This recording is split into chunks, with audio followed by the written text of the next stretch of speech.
विषम दिन के बारे में। विषम दिन 8 डेज।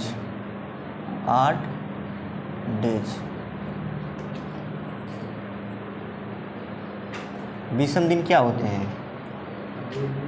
ऐसे दिन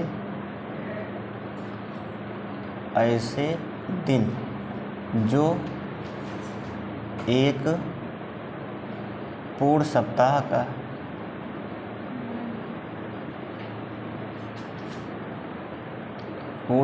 का निर्माण नहीं कर पाते हैं।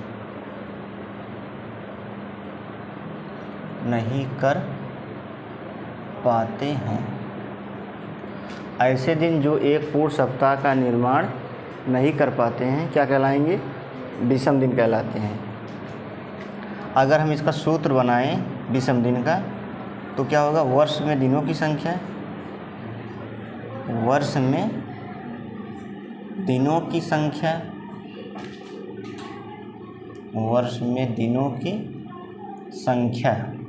बटे सप्ताह में दिनों की संख्या।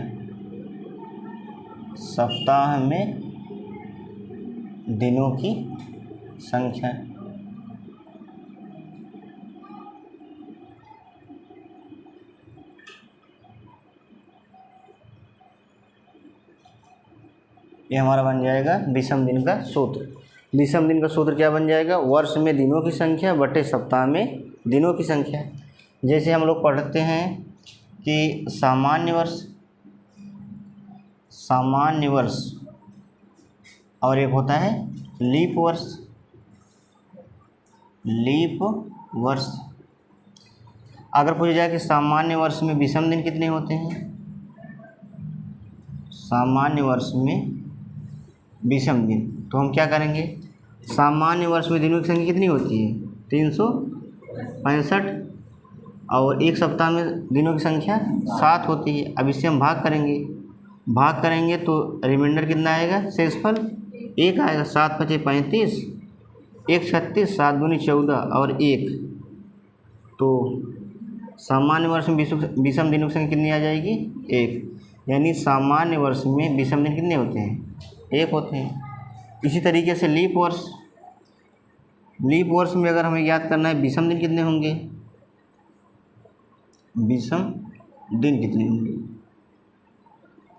लीप वर्ष में दिनों की संख्या कितनी होगी? वर्ष में 366 और सप्ताह में दिनों की संख्या कितनी होती है? 7। तो हम भाग देंगे। 7 × 5 = 35, 1 × 36, 7 × 2 = 14, कितना बचा है? 2। तो लीप वर्ष में विषम दिनों की संख्या कितनी हो जाएगी? 2 हो जाएगी। अगर मान लो सवाल अपने मन से बना दिया जाए, एक सवाल जैसे कहा जाए कि एक नया ग्रह खोजा गया। एक नया ग्रह खोजा गया जहाँ पर वर्ष 1107 दिनों का तथा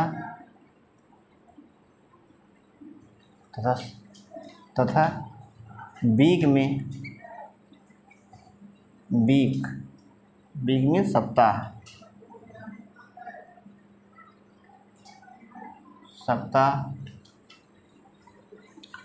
सप्ताह मान लेते हैं 11 दिनों का हो।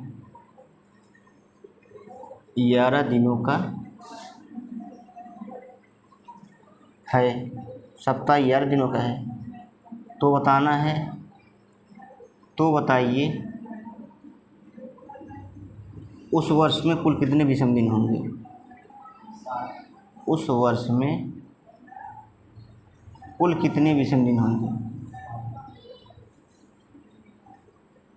कुल कितने विषम दिन होंगे?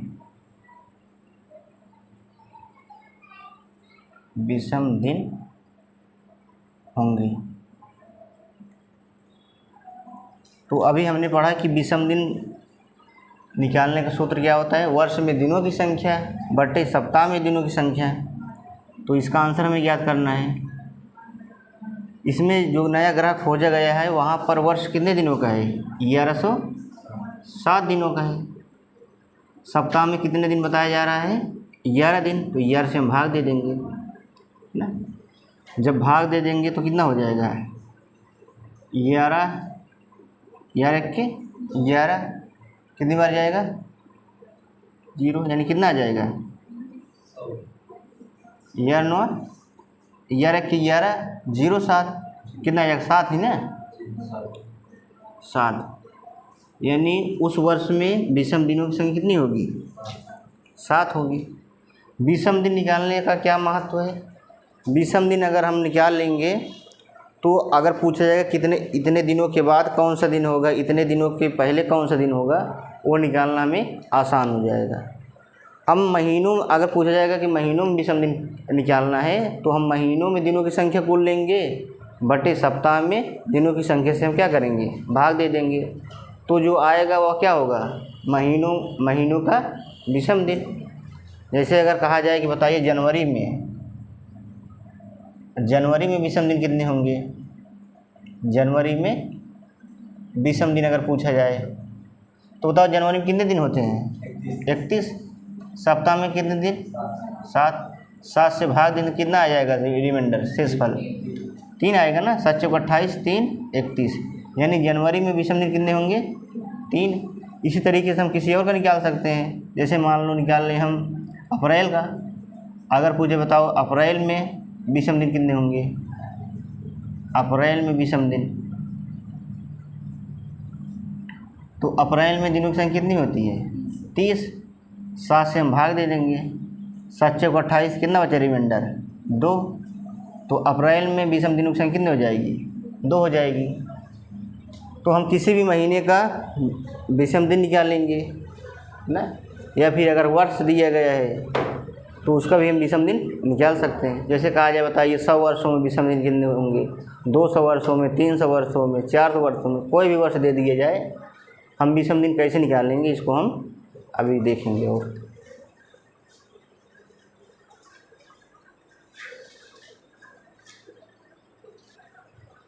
अब हम देखते हैं 100 वर्ष में विषम दिन कितने होंगे। 100 वर्षों में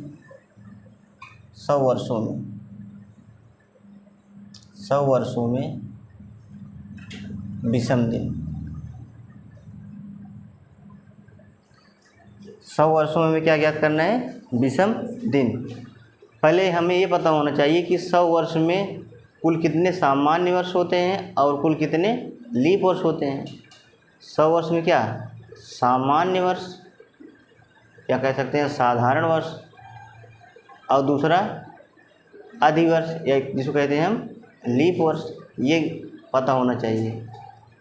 बताओ 100 वर्षों में कुल कितने लीप वर्ष होते हैं, 24 होते हैं। अगर 100 में से 24 वर्ष लीप वर्ष है यानी अधिवर्ष है, क्या है, लीप ईयर है या अधिवर्ष है, तो बताओ सामान्य वर्ष कितने होंगे, 100 माइनस 24 कितना आ जाएगा, 76। अभी हमने देखा था कि अधिवर्ष यानी जो लीप वर्ष होता है उसमें कुल कितने विषम दिन होते हैं, 2 होते हैं, तो 2 से गुणा। सामान्य वर्ष में कितने विषम दिन होते हैं, 1, तो 1 से गुणा। इसका अगर कितना आ जाएगा, 76, इसका 48। दोनों को हम क्या कर लेंगे, प्लस कर लेंगे ना। जब जोड़ लिए तो कितना होगा, 8 6 14, 7 4 11 12 ना, 7 4 11 12, 8 से किससे भाग देंगे हम, 7 से भाग देते हैं। 7 1 के 7, बचा कितना 5 मतलब 4 यानी 54। 7 से 49 5 54 यानी विषम दिन कितने आ जाएंगे, 5। अगर इसको हम ऐसा करना चाहें 124 में भाग देना है किससे, 7 से। 7 1 के 7 ना, 12 में से 7 गया 5, 4, 7 से 49, 14 में से 9 गया 5, तो कितने विषम दिन आगे आएंगे? 5। यानी 100 वर्ष में पूछा जाएगा बताओ कितने विषम दिन होंगे, तो 100 वर्ष में कितने विषम दिन होंगे? 5 होंगे ना। इसी तरीके से अगर पूछा जाए बताइए 200 वर्षों में विषम दिन कितने होंगे? 200 वर्षों में विषम दिन हमें ज्ञात करना है। 200 वर्षों में विषम दिन ज्ञात करना है। तो 200 वर्षों में पहले हमें पता होना चाहिए कितने सामान्य वर्ष होंगे, यानी साधारण वर्ष होंगे, या फिर और कितने अधिवर्ष या लीप वर्ष होंगे। तो 200 वर्षों में कितने अधिवर्ष होते हैं? 48 लीप ईयर होते हैं। अगर 200 में से 48 लीप ईयर है, 200 वर्षों में 48 लीप ईयर है, तो बताओ साधारण वर्ष या सामान्य वर्ष कितने होंगे? 152। अधिवर्ष में कितने विषम दिन होते हैं? 2। सामान्य वर्ष या साधारण वर्ष में एक से गुणा करा लेंगे। 152 गुणे 1 कितना आ जाएगा? 152। और 48 गुणे 2 कितना आ जाएगा? 96। दोनों को हम प्लस कर लेंगे। 6 2 8 9 5 14 1 1 2 248 आ गए, दिन आ गए। बटे किससे भाग करेंगे? 7 से। अगर हम 7 से भाग करेंगे कितना आ जाएगा? अब हम 7 से भाग देते किस में? 248 में। 7 त्रिक 21, 21, 4 में से 1 गया 3, 2 से 2 कट 8, 7 बचे 35, 8 में से 5 गया 3, 3 में से 3 गया 0, कट गया। तो 200 वर्षों में कितने विषम दिन आ जाएंगे? 3। 200 वर्षों में कितने विषम दिन आएंगे? 3 आएंगे। अगर इसी तरीके से पूछा जाए कि बताइए 300 वर्षों में विषम दिनों की संख्या कितनी आएगी? 300 वर्षों में विषम दिन, तो 300 वर्ष में पहले हमें पता होना चाहिए कितने साधारण वर्ष या सामान्य वर्ष होंगे और कितने अधिवर्ष या लीप वर्ष होंगे। अधिवर्ष या लीप वर्ष होंगे। बताओ 300 वर्षों में कुल कितने अधिवर्ष होते हैं? 72 होते हैं। अगर 300 वर्षों में 72 अधिवर्ष या लीप वर्ष है, तो बताओ साधारण वर्ष या सामान्य वर्ष कितने होंगे? 200 कितना? 28। अधिवर्ष में कितने विषम दिन होते हैं? 2 से गुणा। साधारण वर्ष या सामान्य वर्ष में 1 विषम दिन होते हैं, तो 1 से गुणा। कितना आ जाएगा ये? 228। और ये कितना आ जाएगा? 2 दूनी 4, 2 7 14। दोनों को हम जोड़ लेंगे। 228 प्लस 144। 8 4 12, 4 2 6 1 7 2 1 3, यानी कुल कितने दिन आ गए? 372। हमें क्या याद करना है? विषम दिन। तो किससे हम भाग देंगे? 372 में। 372 में हम भाग देंगे 7 से। हम काट देते हैं। 7 1 के 7, 7 बचे 35, 7 बचे 35, 35 2 37, 2 2 कितना हो गया? 22। तो 7 त्रिक 21, तो कितना आ जाएगा रिमाइंडर? 1। इसका मतलब क्या हो गया? 300 वर्षों में जो विषम दिन होंगे कितने होंगे? 1 होंगे। पहले हमने क्या निकाला 100 वर्ष में विषम दिन कितने होंगे? 5 होंगे। 200 वर्ष में विषम दिन कितने होंगे? 3 होंगे। 300 वर्षों में विषम दिन कितने होंगे? 1 होंगे ना। अब यहीं हम ज्ञात कर लेते हैं कि 400 वर्षों में विषम दिन कितने होंगे? 400 वर्षों में विषम दिन कितने होंगे? विषम दिन कितने होंगे? सबसे पहले हमें पता होना चाहिए कि 400 वर्षों में कुल कितने लीप वर्ष होते हैं और कुल कितने साधारण वर्ष या सामान्य वर्ष होते हैं ना, साधारण वर्ष या सामान्य वर्ष। और दूसरा में क्या पता होना चाहिए, कितने अधिवर्ष या लीप वर्ष होते हैं, अधिवर्ष या लीप वर्ष होते हैं। बताओ 400 वर्षों में कुल कितने लीप वर्ष होते हैं ना, 97। अगर 400 वर्षों में 97 लीप वर्ष या अधिवर्ष है तो सामान्य वर्ष कितने होंगे, 303 होंगे। अधिवर्ष में या लीप वर्ष में विषम दिनों की संख्या कितनी होती है, 2, तो 2 से गुणा कराएंगे हम। और सामान्य वर्ष या साधारण वर्ष में विषम दिन कितने होते हैं, 1, तो गुणा करा लेंगे। 303 गुणे 1 कितना आ जाएगा, 303। और इसका गुणा कराएंगे, 2 7 14, 9 दूनी 18, 1 19। अब दोनों क्या करेंगे, हम ऐड कर लेंगे, किसको, 303 को और प्लस 194 को। 4 3 7 9 3 1 4। अब किससे हम भाग देंगे, 7 से। 7 से 49 बच्चा 7, 7 1 के 7, तो रिमाइंडर कितना आ गया है, 0। कितना आ गया, 0।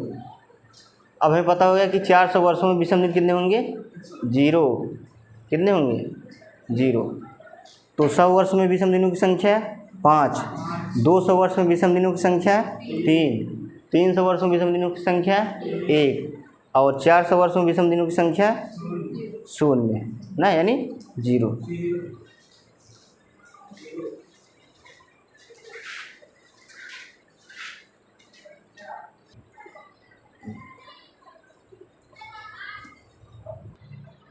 अब हम कुछ सवाल देखते हैं।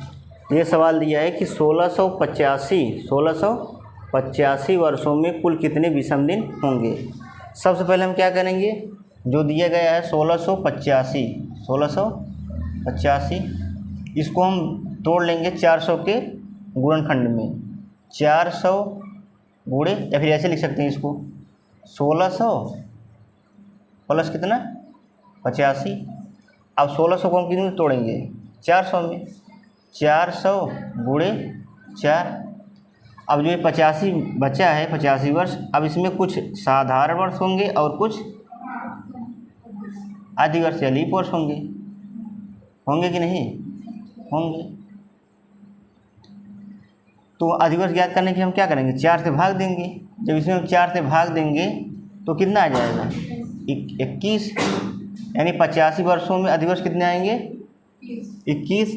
अगर 85 वर्षों में 21 अधिवर्ष या लीप वर्ष है तो बताओ साधारण वर्ष या सामान्य वर्ष कितना होगा, 64 होगा ना। अब देखो 400 वर्षों में कुल कितने विषम दिन होते हैं, 0, तो 0 गुणे 4 प्लस साधारण वर्ष में विषम दिनों की संख्या कितनी होती है, 1 से गुणा, प्लस अधिवर्ष में विषम दिनों की संख्या 2, तो 2 से गुणा। अब इसको हम क्या करेंगे, जोड़ लेंगे। तो 0 गुणे 4 कितना आ जाएगा, 0 गुणे 4 कितना आ जाएगा, 0 प्लस 64 गुणे 1 कितना आ जाएगा, 64 प्लस 21 गुणे 2 कितना आ जाएगा, 42। अब इसको हम दोनों को जोड़ लेंगे, कितना आएगा, तीनों को, 2 प्लस 4 कितना आ जाएगा, 6, और 6 4 10, 106। अब जो 106 है, अब इसमें किससे भाग देंगे हम, 7 से। 7 1 के 7, तो 10 में से 7 गया, 3 6, 7 बचे 35, 6 में से 5 गया 1, 3 में से 3 गया कुछ नहीं, तो कितने विषम दिन हो जाएंगे, 1। जो आंसर आ जाएगा हमारा क्या होगा, 1। यानी 1685 वर्षों में कुल कितने विषम दिन होंगे, 1 विषम दिन ना।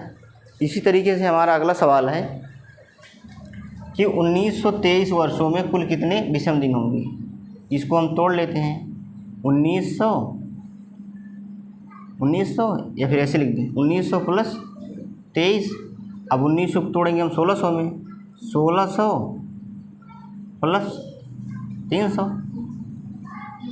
ना, 1600 प्लस 300।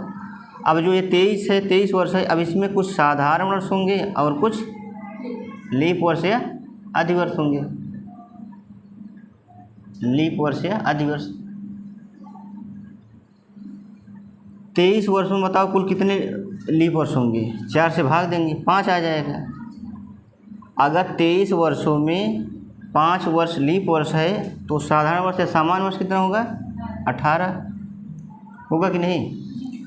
400, इसको हम 1600 तोड़ लेंगे 400 के गुणनखंड में।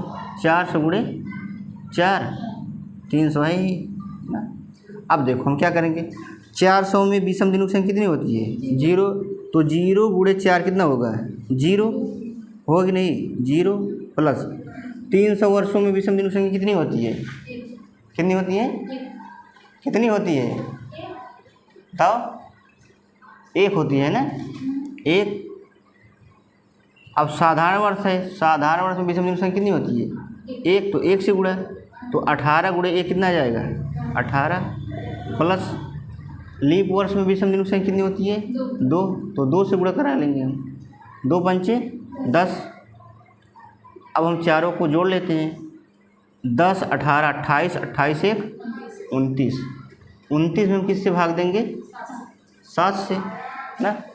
29 भागे 7 ना, 7 चौक 28, कितना बचा शेषफल? 1। तो 1923 वर्षों में कुल कितने विषम दिन होंगे? 1 विषम दिन होंगे ना। अब इसी तरीके से हमारा अगला सवाल है कि 2017 वर्षों में कुल कितने विषम दिन होंगे? तो इसको हम क्या करेंगे? तोड़ लेंगे, किसमें? 2000 और 17। 2000 किसमें तोड़ेंगे हम? 400 के गुणन में, 400 गुणे 5। अब 17 वर्ष है, 17 वर्ष में कुल कुछ साधारण वर्ष या सामान्य वर्ष होंगे और कुछ क्या होंगे? लीप वर्ष या अधिवर्ष होंगे। होंगे कि नहीं? होंगे। लीप वर्ष ज्ञात करने 4 से भाग देंगे, 4 चौक 16, कितना जाएगा? 4 लीप वर्ष। अगर 17 वर्षों में 4 वर्ष लीप वर्ष है तो साधारण वर्ष कितना होगा? 13। 400 वर्षों में विषम दिनों की संख्या कितनी होती है? 0। तो 0 गुणे 5 कितना आ जाएगा यहाँ से? 0 प्लस साधारण वर्ष में विषम दिनों की संख्या कितनी होती है? 1। तो 13 गुणे 1 कितना आ जाएगा? 13 प्लस लीप वर्ष में विषम दिनों की संख्या कितनी होती है? 2। तो 2 से गुणा ना। अब इसको हम तीनों को ऐड कर लेते हैं, यानी जोड़ लेते हैं। तो 0 गुणे 5 कितना हुआ? 0 प्लस 13 गुणे 1 कितना आ जाएगा? 13 प्लस 4 गुणे 2 कितना आ जाएगा? 8। 0 प्लस 13 प्लस 8 कितना आ जाएगा? 21। अब 21 को किस में भाग देंगे? 7 से। अगर हम 7 से भाग देंगे कितना आ जाएगा? 0 शेषफल। तो 2017 वर्षों में कुल कितने विषम दिन होंगे? 0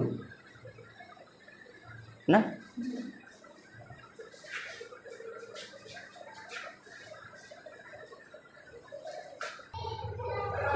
अब हम सवाल देखते हैं। सवाल में कहा जा रहा है यदि आज सोमवार है तो बताइए 80 दिनों के बाद कौन सा दिन होगा, यानी कौन सा वार होगा। देखो हम क्या करते हैं, अगर बाद दिया रहेगा तो दिए गए दिन में हम क्या करेंगे? प्लस करेंगे। अगर पहले रहेगा तो दिए गए दिन में हम क्या करेंगे? माइनस करेंगे। जैसे दिया है कि 80 दिनों के बाद, पहले हम जान लेते हैं कि 80 दिनों में कुल कितने विषम दिन होंगे। विषम दिन जानने के लिए हम क्या करेंगे? 7 से भाग करेंगे। जब 7 से भाग करेंगे तो क्या होगा? 7 1 के 7, बचा कितना? 1, 10। तो 7 1 के 7, बचा कितना? 3। यानी विषम दिन कितना आ गया? 3। अब इसमें कहा है कि बाद, तो दिए गए दिन क्या है? सोमवार। तो सोमवार में हम कितना प्लस करेंगे? 3 हम अगर प्लस कर देंगे कितना आ जाएगा? मंगलवार ना, बुधवार, बृहस्पतिवार, यानी इसको कहते हैं हम गुरुवार। तो कौन सा ऑप्शन हमारा सही हो जाएगा? ऑप्शन ए, यानी गुरुवार। इसी तरीके से दूसरा सवाल हमारा पूछा है कि यदि आज बुधवार है तो 102 दिनों के पहले, यहाँ क्या पूछा है, पहले। पहले मतलब दिए गए जो दिन होगा उसमें से हम क्या करेंगे, विषम दिन माइनस करेंगे। तो 102 दिनों के पहले हम ज्ञात कर लेते हैं कि 102 दिनों में कुल कितने विषम दिन होंगे। 7 से हम क्या करेंगे, भाग करेंगे। जब हम 7 से भाग करेंगे कितना आ जाएगा शेष, 7 1 के 7 3, 7 चौक 28, 28 4 32, यानी कितना आ जाएगा विषम दिन 4। तो पहले का है तो दिए गए दिन क्या है, बुधवार। दिए गए दिन क्या है, बुधवार है। तो बुधवार में हम क्या करेंगे, -4 करेंगे। अगर -4 नहीं कर पा रहे हैं तो क्या करेंगे हम, +3, यानी दोनों का जोड़ क्या आना चाहिए, 7 आना चाहिए। चाहे हम -4 करें तब भी वही आएगा, या फिर +3 करें तो भी क्या आएगा, वही आएगा। वैसे हम कर लेते हैं बुधवार 3 प्लस कर देते हैं, क्या आ जाएगा, बुधवार, बृहस्पतिवार, शुक्रवार, शनिवार। या फिर -4 कर लें तब भी क्या आएगा, शनिवार। तो सही आंसर हमारा क्या आ जाएगा, शनिवार, ऑप्शन नंबर ए। अब देखो, मान लो हमें विषम दिन निकालना है। अब मान लो विषम दिन आ गया 6। अब हमें 6 क्या करना है, माइनस करना है। चाहे हम 6 माइनस करें या फिर 1 प्लस करें, चाहे हम -5 करें या फिर +2 करें, उत्तर सेम आएगा। चाहे हम -4 करें या फिर प्लस कितना करें, 3 करें। चाहे हम -5 करें, सॉरी, जैसे हम क्या करें -2, या फिर क्या करें हम +5, यानी कुल मिला के दोनों को जोड़ कितना आना चाहिए, 7 ना। इससे मतलब नहीं है माइनस प्लस से ना। अगर बड़ा माइनस करना है तो हम क्या करेंगे, छोटा वाला प्लस कर लेंगे ना। समझ में आया कि नहीं। अगर हमें बड़ा प्लस करना है तो छोटा वाला हम क्या कर लेंगे, माइनस कर लेंगे, तब भी हमारा क्या होगा, उत्तर सेम आएगा।